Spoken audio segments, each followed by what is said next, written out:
آہستہ آہستہ مجھے غصہ آنے لگا۔ میں غصے کو اپنے قابو میں رکھا کرتا تھا، لیکن مجھے اپنے آپ پر غصہ آ گیا۔ میں نے اس واردات کے جذباتی پہلو کو سامنے رکھ لیا تھا۔ میں اس وقت جوان تھا۔ مجھے ایسے محسوس ہونے لگا جیسے میں اس کیس کی رومانی باتیں سن کر چسکا لگا رہا ہوں۔ مجھے واقعاتی شہادت کی طرف توجہ دینی چاہیے تھی۔ میں نے اس عورت کو جانے کی اجازت تو دے دی اور غصے کی حالت میں ارادہ کیا کہ جس پر شبہ ہے اسے الٹا لٹکا دوں گا۔ مجھے یہ خیال بھی آیا کہ مصطفیٰ قتل ہو گیا ہوتا یا اس نے کہیں خودکشی کر لی ہوتی تو کہیں نہ کہیں سے اس کی لاش کی اطلاع آ جاتی۔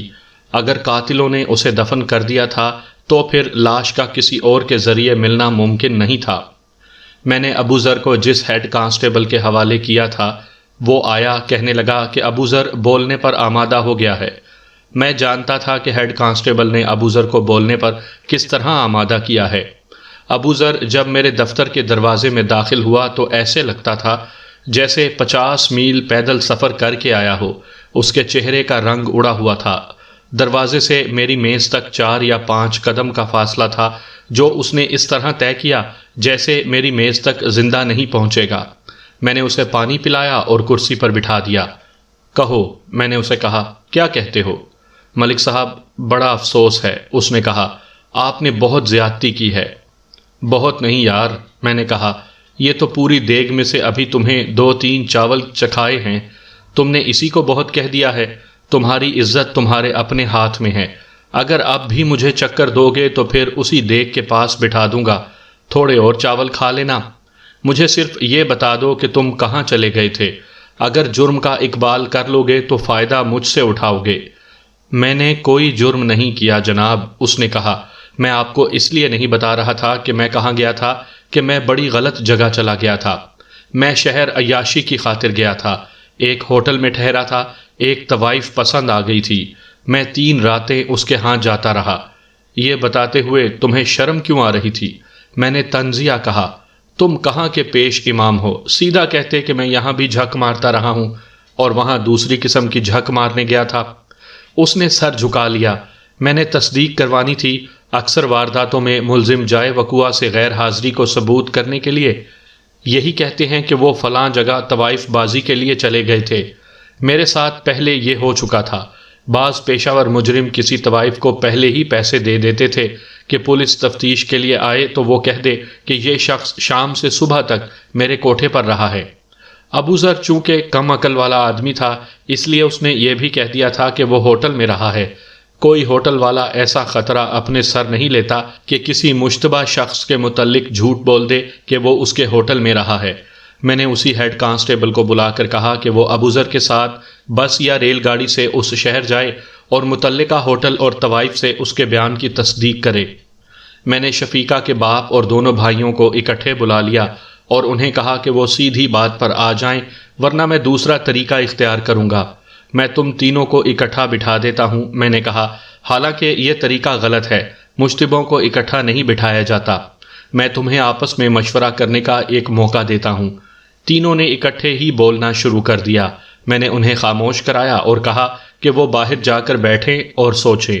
میں نے انہیں یہ بھی بتا دیا کہ جب تک وہ میرا اطمینان نہیں کر سکتے تھانے سے باہر نہیں جا سکیں گے۔ میری بیٹی کو بھی آپ بٹھائے رکھیں گے؟ شفیقہ کے باپ نے پوچھا۔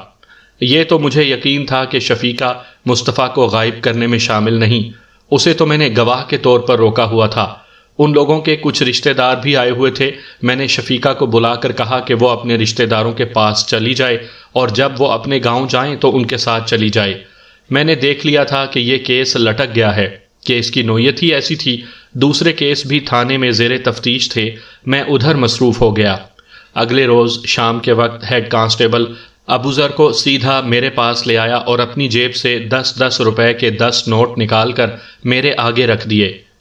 یہ کیا ہے؟ میں نے پوچھا۔ یہ ابو ذر صاحب سے پوچھیں، ہیڈ کانسٹیبل نے کہا۔ یہ مجھے شہر لے گیا، ایک ہوٹل میں مجھے خوب کھلایا پلایا اور کہنے لگا کہ یہیں سے واپس چلے چلو اور تھانے میں رپورٹ دینا کہ تم نے ہوٹل والے سے اور ایک طوائف سے تصدیق کر لی ہے کہ میں اس ہوٹل میں ٹھہرا تھا اور اس طوائف کے پاس جاتا رہا ہوں۔ میں نے کہا کہ چلو سودا طے ہو گیا۔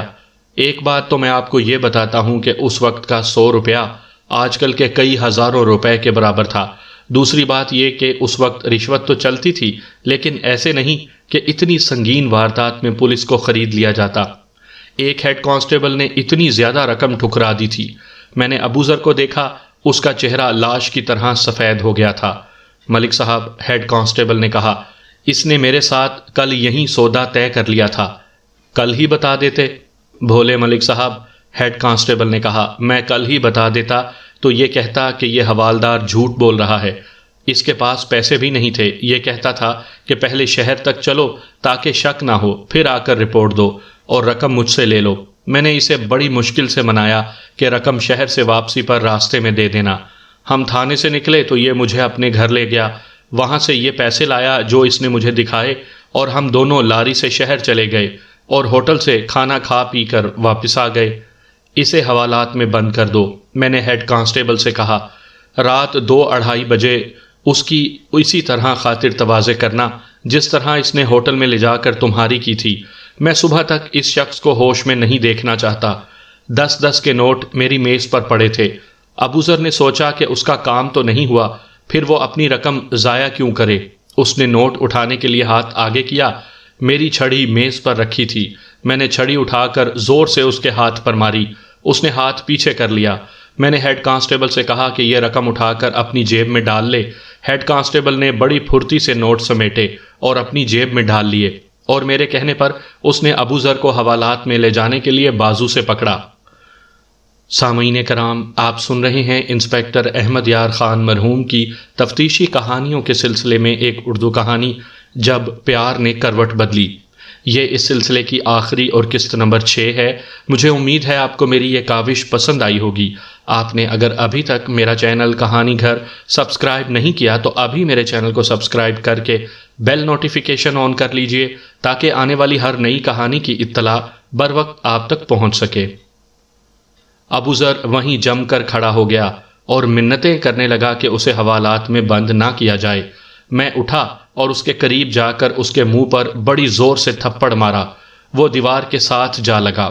سیدھا ہوا تو الٹا ہاتھ میں نے اس کے منہ پر مارا، پھر اسے گریبان سے پکڑ کر بینچ پر پھینکا۔ سچ بولو، میں نے کہا، کھال اتار لوں گا۔ بولو۔ بتاتا ہوں، اس نے سسکتے ہوئے کہا۔ آپ اپنی کرسی پر بیٹھ جائیں۔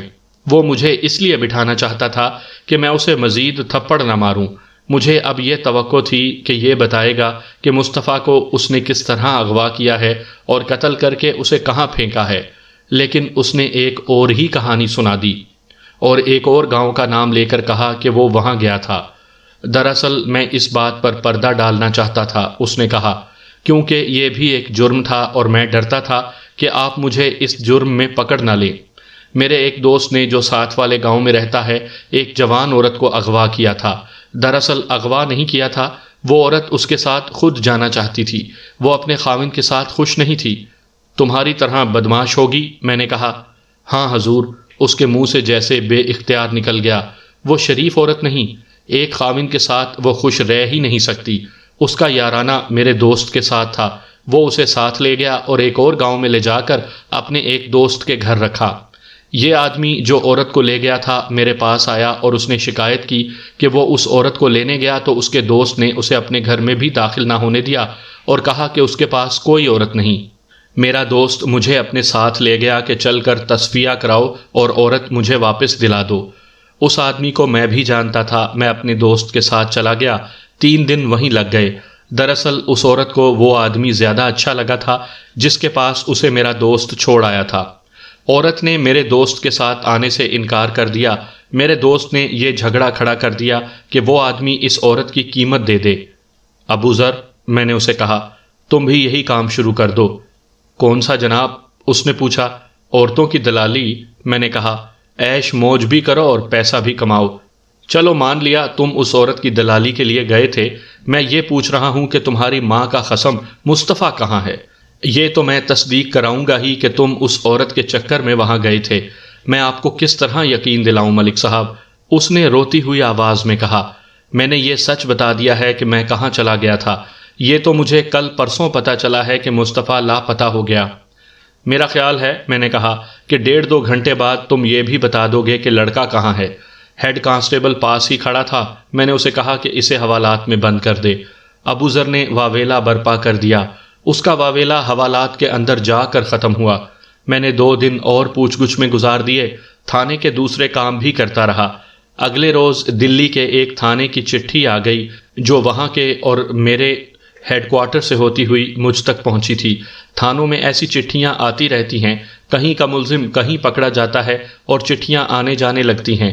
میں اسے بھی معمول کی ایک چٹھی سمجھا، لیکن جس سے متعلق تھی اس کا نام پڑھا تو میں یوں کرسی سے اچھل پڑا جیسے کسی نے نیچے سے مجھے پن چبھو دی ہو۔ نام مصطفیٰ تھا۔ چٹھی میں لکھا تھا کہ مصطفیٰ ولد فلاں ذات فلاں سکنہ وغیرہ وغیرہ اس تھانے کے علاقے میں چوری کے الزام میں پکڑا گیا ہے، اور اس نے ایسا بیان دیا تھا کہ وہاں کے تھانے دار کو چٹھی لکھنی پڑی۔ وہ تصدیق چاہتا تھا کہ ملزم اسی جگہ کا رہنے والا ہے جو اس نے لکھوائی ہے، اور مجھ سے پوچھا گیا تھا کہ یہ ملزم عادی جرائم پیشہ اور سزا یافتہ تو نہیں۔ میں نے اسی وقت اپنے ڈی ایس پی کو بذریعہ ٹیلی فون بتایا کہ جو چٹھی اس نے میری طرف بھجوائی ہے یہ اسی مصطفیٰ کے متعلق ہے جس کی گمشدگی کا کیس میرے پاس زیر تفتیش ہے۔ ڈی ایس پی نے حکم دیا کہ میں اپنے اے ایس آئی کو اس کے پاس بھیج دوں۔ میں نے اے ایس آئی کو ایک کانسٹیبل دے کر بھیج دیا۔ یہ پولیس کے ضابطے کی دفتری کارروائیاں تھیں۔ میں نے مصطفیٰ کے چچا کو بتایا کہ مصطفیٰ دلی کے فلاں تھانے کی حوالات میں زندہ اور سلامت موجود ہے۔ میں نے اسے دلی بھیجنا تھا کہ وہ اپنے بھتیجے کو شناخت کر کے مجھے بیان دے دے کہ اس کا بھتیجا مل گیا ہے، لیکن میرا کام یہیں پر ختم نہیں ہو گیا تھا۔ مصطفیٰ کا بیان لینا لازمی تھا کہ وہ دلی کس طرح جا پہنچا، کیا اسے کسی نے اغوا کر کے وہاں پہنچا دیا تھا یا وہ خود گیا تھا۔ اے ایس آئی کو حکم ملا کہ دلی جا کر مصطفیٰ سے بیان لے اور اس کی گمشدگی کی رپورٹ دینے والے یعنی اس کے چچا کو شناخت کے لیے ساتھ لے جائے۔ اے ایس آئی، ایک کانسٹیبل اور مصطفیٰ کا چچا اسی روز روانہ ہو گئے۔ دلی دور تھی، ان لوگوں نے کم از کم 4 روز بعد واپس آنا تھا۔ میں نے ان تمام افراد کو جنہیں میں نے مشتبہ بٹھا رکھا تھا یہ کہہ کر چھوڑ دیا کہ وہ گھروں میں موجود رہیں اور طلبی پر فوراً تھانے آ جائیں۔ ابو ذر کو بھی حوالات سے نکال کر گھر بھیج دیا۔ چوتھے دن اے ایس آئی آ گیا۔ میں اس انتظار میں تھا کہ وہ مصطفیٰ کا بیان لے کر آئے گا، لیکن وہ مصطفیٰ کو ساتھ لے آیا۔ میں نے پہلے تو مصطفیٰ کو پہچانا ہی نہیں۔ اسے لاپتہ ہوئے 17-18 دن ہو گئے تھے۔ اس کے کپڑے مٹی جیسے تھے، سر کے بال بکھرے ہوئے اور جڑے ہوئے تھے، اس کی داڑھی بڑھ آئی تھی، چہرہ میلا اور مرجھایا ہوا تھا۔ وہ کوئی نیم پاگل یا بھکاری یا چھوٹے چھوٹے جرائم کرنے والا لگتا تھا۔ میں نے جب اس کے ساتھ بات کی تو اس کے منہ سے بات بھی نہیں نکلتی تھی۔ کچھ وقت بعد اس نے بیان دینا شروع کر دیا۔ اس بیان کی جو روح تھی وہ میں آپ کو سنا دیتا ہوں۔ شفیقہ جب اپنے اغوا کے کیس کے بعد اپنے گاؤں سے چلی گئی تھی تو مصطفیٰ کو اتنا غم ہوا تھا جتنا اسے اپنی ماں کے مرنے کے بعد ہوا تھا۔ اسے ماں تو نہیں مل سکتی تھی، شفیقہ تک وہ پہنچ سکتا تھا۔ چنانچہ وہ شفیقہ کے گاؤں چلا گیا اور شفیقہ کے گھر رہا۔ اسے یہ تو احساس ہی نہیں تھا کہ وہ جوان آدمی ہے۔ وہ شفیقہ کے پاس جانے اور اس کے پاس بیٹھنے کو قابل اعتراض نہیں سمجھتا تھا۔ اس کے بیان کے کئی حصے آپ کو شفیقہ اور دوسروں کی زبانی سنا چکا ہوں۔ گھر میں اس کا رہنا محال ہو گیا تھا۔ دونوں بہنیں اسے تانے دیتی تھیں۔ میں نے اس کہانی میں مصطفیٰ کے بڑے بھائی کا ذکر نہیں کیا، اس کا ایک بڑا بھائی بھی تھا۔ مصطفیٰ کی گمشدگی کی رپورٹ دینے بھائی کے بجائے چچا آیا تھا، کیونکہ اس کا بھائی اتنا زیادہ بیمار ہو گیا تھا کہ اس کے لیے اپنے پاؤں پر کھڑے ہونا مشکل ہو گیا تھا۔ بعد میں پتہ چلا تھا کہ اسے ٹی بی ہو گئی تھی۔ وہ اس کیس کے 6-7 ماہ بعد مر گیا تھا۔ مصطفیٰ اس چکر میں آ گیا تھا کہ اپنے گھر کا وہ شہزادہ ہوا کرتا تھا، مگر اب سارا گھر اس کا دشمن ہو گیا تھا۔ اس کا بڑا بھائی ٹی بی کا مارا ہوا اس کے ساتھ بات بھی نہیں کرتا تھا۔ مصطفیٰ کو بڑے بھائی کی بیماری کا بھی غم تھا۔ اسے شفیقہ کے گھر جا کر تسکین ملتی تھی۔ شفیقہ نے اسے کہنا شروع کر دیا کہ اس کا باپ اور بھائی وغیرہ اس کا ان کے گھر آنا اچھا نہیں سمجھتے۔ اس صدمے نے اس کے دماغ پر اثر کیا۔ ادھر اس کی بیوی گل نے اسے محبت کے پیغام بھیجنے شروع کر دیے اور ایک رات ان کی ملاقات بھی ہوئی۔ مصطفیٰ نے مجھے سنایا کہ جس پاگل پن سے وہ محبت کا اظہار کرتی تھی یہ مصطفیٰ کے لیے ناقابل برداشت تھا۔ گل کی محبت کو وہ ٹھکرا نہیں سکتا تھا۔ اس کی ضرورت دراصل محبت ہی تھی۔ آخر شفیقہ کے بھائیوں نے اسے اپنے گھر سے نکل جانے کو کہا اور ان میں ترش کلامی بھی ہوئی۔ 2-3 روز پہلے رات کو مصطفیٰ کی ملاقات گل سے ہوئی تھی۔ مصطفیٰ نے اسے اپنے گھر لانے کا فیصلہ کر لیا تھا، لیکن اسے یہ خیال آیا کہ گھر میں تو اس کے اپنے لیے جگہ نہیں رہی، بیوی کو کہاں رکھے گا؟ وہ نا تجربے کار تھا، ایسے طوفان کی لپیٹ میں آیا کہ شفیقہ کے گھر سے نکل کر اپنے گھر جانے کے بجائے دوسری طرف چل پڑا اور ریلوے اسٹیشن پر جا پہنچا۔ اس کے پاس پیسے تھے، اس نے دلی کا ٹکٹ لیا اور گاڑی میں بیٹھ گیا۔ ایسے معلوم ہوتا ہے جیسے میں خواب میں چلتا پھرتا رہا ہوں، مصطفیٰ نے مجھے بیان دیتے ہوئے کہا۔ میں آوارہ پھرتا رہا، یہ سوچ آتی ہی نہیں تھی کہ جاؤں گا کہاں۔ مجھے کھانے پینے کی نہیں، سکون کی ضرورت تھی۔ وہ 2-3 قصبوں میں گھومتا پھرتا رہا، پھر خواجہ نظام الدین اولیاء کے مزار پر چلا گیا، وہاں بہت رویا۔ 2 دن اور 2 راتیں وہاں رہا۔ وہ 2 اور مزاروں پر بھی گیا تھا، وہاں وہ روتا اور سکون مانگتا تھا۔ اس کی ذہنی حالت یہ ہو گئی تھی کہ ہر کسی کو بھول گیا تھا اور وہ اپنے آپ کو بھی بھول گیا تھا۔ اسے یہ بھی احساس نہیں تھا کہ وہ کہاں گھوم پھر رہا ہے۔ اسی ذہنی حالت میں اسے ایک رات شور سنائی دیا، چور چور پکڑو۔ وہ گیا، مصطفیٰ بیدار ہو گیا۔ وہ اس وقت دلی کے کسی محلے کی گلی میں جا رہا تھا، کچھ آدمی دوڑ رہے تھے۔ مصطفیٰ اس وقت گلی مڑ رہا تھا، آگے سے بھی 2-3 آدمی آ گئے، انہوں نے مصطفیٰ کو ہی پکڑ لیا۔ اس نے بہت واویلا برپا کیا کہ وہ چور نہیں، لیکن 2-3 آوازیں اٹھیں کہ یہی تھا۔ سب اسے مارنے پیٹنے لگے اور تھانے لے گئے۔ اس نے تھانے دار کو بتایا کہ اس نے چوری نہیں کی، وہ تو اس گلی سے گزر رہا تھا۔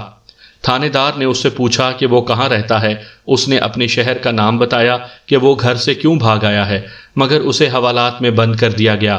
مصطفیٰ کو معلوم نہیں تھا کہ تھانے سے اس کے اپنے شہر کے تھانے میں اس کے متعلق چٹھی جا رہی ہے۔ جن کے گھر چوری ہوئی تھی وہ کہتے تھے کہ چور ایک اٹیچی کیس اٹھا کر لے گیا ہے۔ انہوں نے یہ بھی کہا کہ جب وہ چور کے پیچھے دوڑے تو اٹیچی کیس اس کے ہاتھ میں تھا۔ مصطفیٰ کو پکڑنے والوں نے کہا کہ اس کے ہاتھ میں اٹیچی کیس نہیں تھا۔ جب میرا ASI وہاں گیا تو دلی کے اس تھانے دار کو یقین ہو گیا تھا کہ مصطفیٰ کو ان لوگوں نے بے گناہ پکڑ لیا ہے۔ اس نے وہ گلی دیکھی تھی، وہاں کوئی ایسی جگہ نہیں تھی جہاں مصطفیٰ اٹیچی کیس پھینک دیتا اور اٹیچی کیس کا سراغ نہ ملتا۔ تھانے دار نے مصطفیٰ کو چھوڑ دیا، اسے ASI اور اپنا چچا دلی سے لے آئے۔ اس جھٹکے نے اس کا دماغ درست کر دیا تھا، اب وہ ہوش اور عقل کی باتیں کرنے لگا تھا۔ میں نے کاغذی کارروائی مکمل کر کے سب کو چھٹی دے دی۔ 3-4 ماہ بعد پتہ چلا تھا کہ مصطفیٰ اپنی بیوی کو اپنے گھر لے آیا تھا، لیکن الگ مکان میں رہتا تھا۔ ان کی زمین بہت تھی، وہ فصل سے اپنا حصہ لے لیا کرتا تھا۔ اس کے بعد اس تھانے سے میرا تبادلہ ایک اور تھانے میں ہو گیا، اس لیے معلوم نہیں ہو سکا کہ مصطفیٰ اور اس کی بیوی کی زندگی کس طرح گزر رہی ہے۔